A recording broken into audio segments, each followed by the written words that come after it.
من جبالنا طلع صوت الأحرار ينادينا لنستقيم.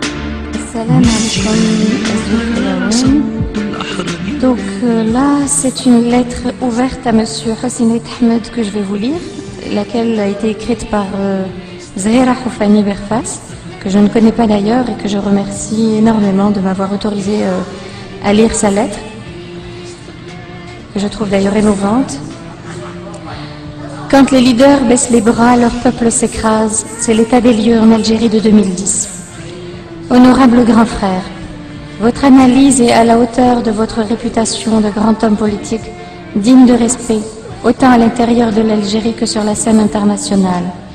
En tant qu'Algérienne, j'ai pu à de nombreuses occasions me réjouir de partager avec vous l'appartenance à ce grand pays, l'Algérie, et ce grand peuple, les Algériennes et les Algériens, qui ont effectivement mené une guerre de libération exemplaire qui a marqué l'histoire des peuples colonisés.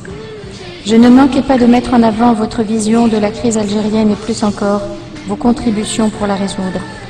Elles étaient pertinentes, justes et courageuses, et tout à l'honneur du vaillant Moudjahed, soucieux d'épargner à son peuple le bain de sang que d'autres lui ont infligé. Votre sagesse plaidait pour que le dialogue l'emporte sur la confrontation et le compromis sur la violence. C'était votre façon de préserver l'intégrité de la nation et éviter aux Algériens de salir leur histoire avec le chapitre sanglant d'une guerre fratricide. J'ai lu vos écrits, écouté vos entrevues, et je vous ai même rencontré à Ottawa quand vous défendiez contre vents et marées le projet de paix et de réconciliation entre Algériens. À la tête du FFS, vous avez toujours évité avec intelligence et fermeté toute compromission avec le pouvoir, faisant de ce parti la force la plus crédible de l'opposition démocratique en Algérie. Aussi loin que je me souvienne, votre nom et l'acronyme du FFS ont toujours flotté haut dans l'estime des Algériens. Jeunes et vieux, vous témoignez leur respect, et je ne parle pas des villages kabyles où votre nom était religieusement affectionné. D'ailleurs, pour la seule fois que j'ai pris une carte de parti, elle était FFS, dans l'effervescence de l'ouverture du champ politique de 1989.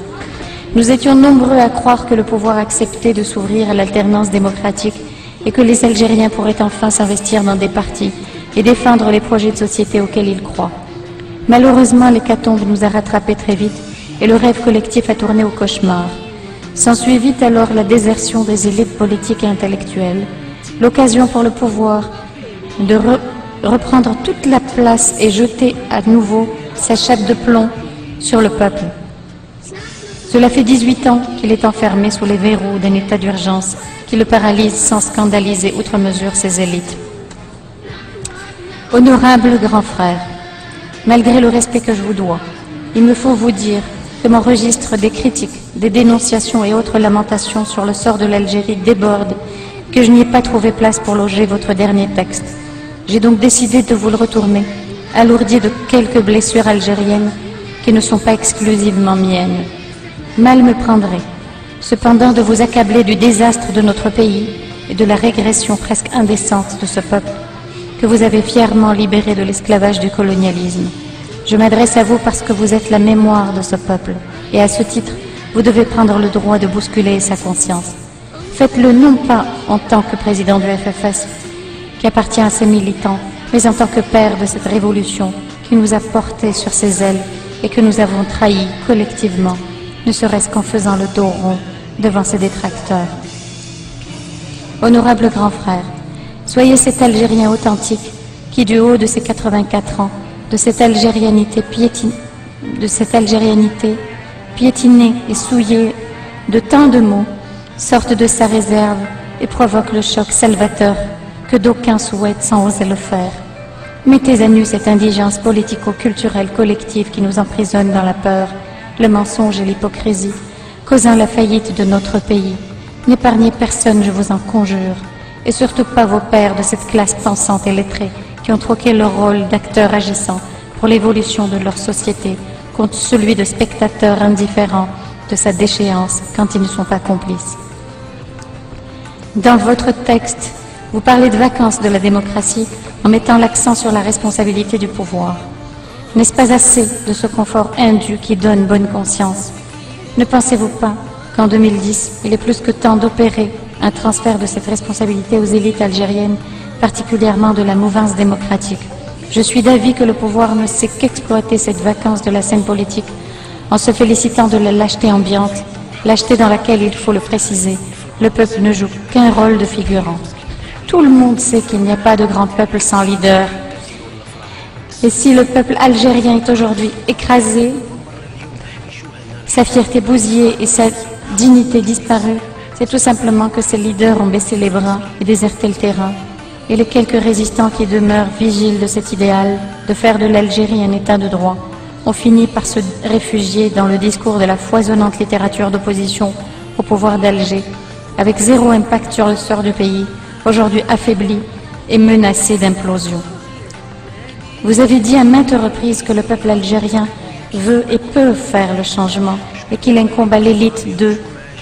Preuve vous a été donnée à travers l'enthousiasme soulevé par les fameuses initiatives d'union des personnalités, dont vous-même, M. Mehri, Hamrouch, etc., pour un projet fédérateur des forces politiques.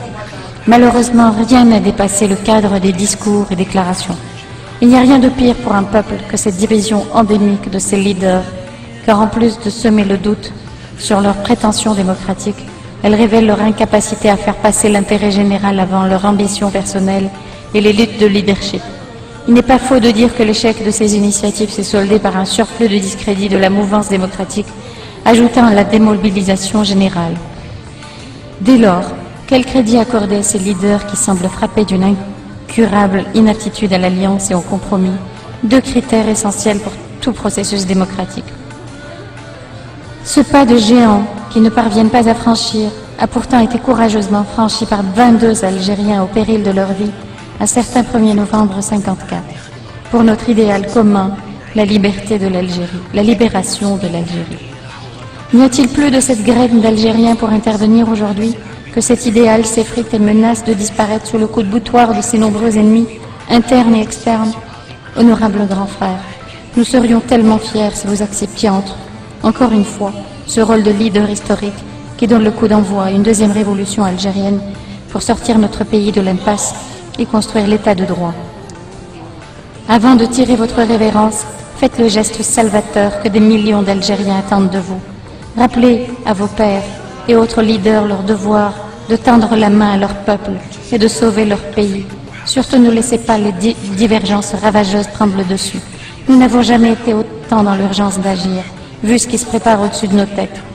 Vous savez qu'il y a de nombreux Algériens qui tentent de résister au chaos, que des initiatives citoyennes pour le changement démocratique ont vu le jour, et j'aimerais à ce propos vous dire qu'elles comptent sur les leaders du peuple pour les accompagner et redonner espoir à l'Algérie. Je lisais que le Sénégal a réussi à retrouver toutes les forces politiques du pays et organiser des assises nationales pour un changement de son système politique. Nos leaders sont-ils capables de ce petit effort pour sauver leur nation? Pourquoi ne pas commencer par une action concertée pour raviver la symbolique du 5 juillet? Ce serait une petite victoire que de regrouper les forces pour imposer la levée de l'état d'urgence en cette date sacrée. Parfois, il suffit de si peu pour changer le cours de l'histoire et l'Algérie en vaut vraiment la peine. Respectueusement, Zahira Houfani,